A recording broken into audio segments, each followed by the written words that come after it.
መዝሙር ዳዊት ምዕራፍ 11 ኣብ እግዚአብሔር ዓቂባ ኣለኹ ከመይ ደኣ ንነፍሰይ ከም ዑፍ ናብ ከረን ክህደሚ እትብልዋ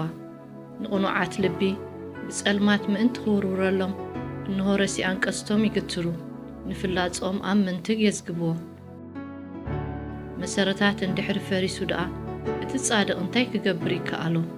እግዚአብሔር ኣብ ቅድስቲ መቕደሱ እዩ ዝፋን እግዚአብሔር ኣብ ሰማያት እዩ ኣዒንቱ ጥምታ ቆላሕተኡ ንደቂ ሰብ ይዕዘብኦም ኣለዋ እግዚአብሔር ንጻድቕ ይዕዘቦ